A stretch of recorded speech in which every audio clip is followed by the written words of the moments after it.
Katy, it's a pleasure to have you. And really been looking at your experience in managing digital content and localization at SDL.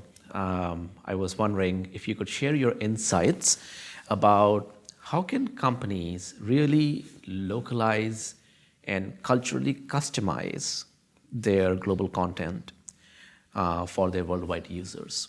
So I think that's a really interesting question, actually. And the reason I think it's an interesting question is you've kind of asked me a double question there. How can somebody localize their content and make it culturally relevant? Culturally customized, yeah. And it really depends on quite a few different things. For example, the industry that you're in, the amount of creative freedom you want to give your local markets, and actually the technology that you're using to drive your campaign. And I've been in the industry for probably about 10 years now. And like many other industries, there are cycles. So at some point, you'll see a brand wants to make everything culturally relevant.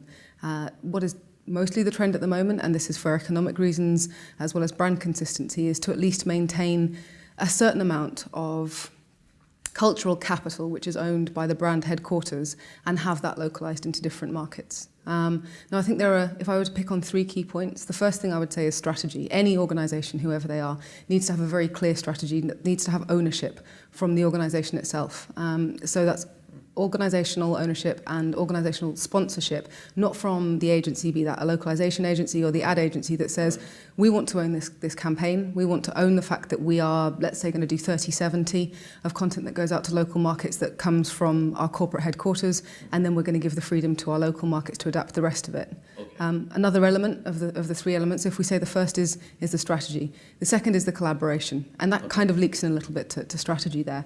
And the reason I say that is, particularly in the modern market, there is a big rush to push content out, whether that's marketing content or content marketing, to engage with your customers in different areas. And of course, that's not something you can do overnight.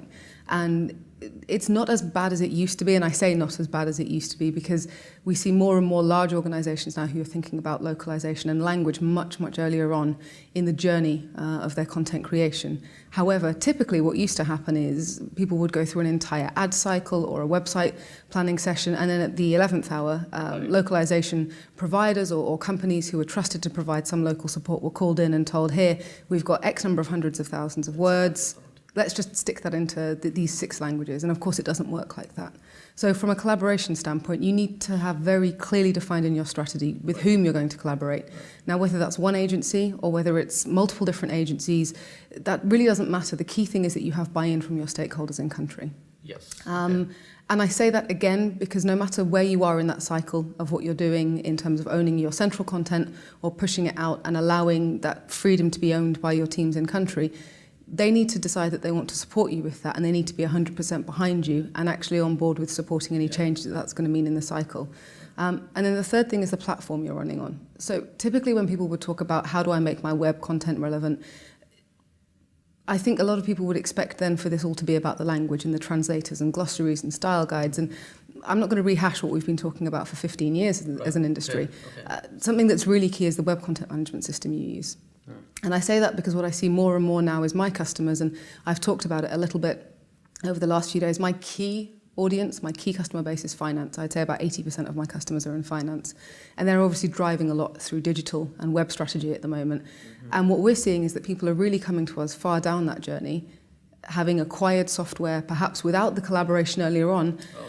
And all of a sudden, that's not a problem. We don't need to be involved from the very get-go, but what we're discovering is that maybe the outcomes they want, how they can export content, how easy it is for them to make it culturally relevant. So there are some content management platforms that don't, out of the box, allow you to naturally only localize a subsection of your page. It's very much an all or nothing.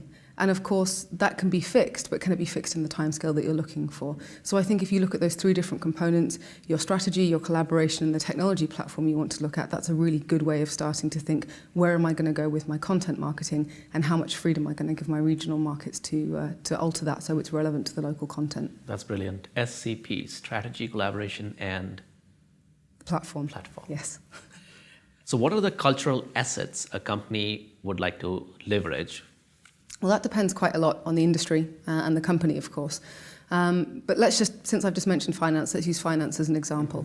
What I see typically is that more in finance than in other industries, there's a really big focus on owning a corporate messaging and taking that out. However, because I've picked finance, if you look at regulation, that varies from one country to the next. So you can have that be on brand from a corporate perspective as much as you would like, but you actually can't then localize whatever the regulation is in the UK and think you can take that out to Indonesia or China or actually any other country. And that's at the point where you need to stop thinking about this as something that you want to localize and actually say up until sort of point X, we're going to view this as part of the localization cycle, and thereon we have to actually invest in having subject matter experts in country who will then take the ownership of the content from there to make sure that it ticks the boxes that it needs to. Okay. So like specifically you say that in financial industry due to the compliance regulation pressures. Outside of finance, and we've heard some really interesting presentations today from people like Google and the comparisons of Yandex. I think as an organisation, and this really depends on where in the chain the conversation is being had, because typically if we go back again 5, 10, 15 years, localisation wasn't really on the minds of the people in the C-suite. And of course it is now, because it becomes a problem as soon as it's cost a company either brand capital or actually dollars.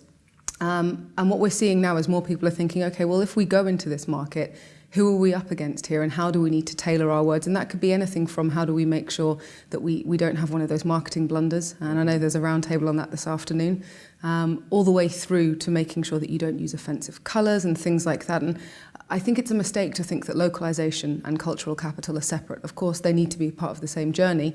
You just need to understand how you're going to interlink the two things together. Great, fantastic. Thank you so much. Thank you for having me.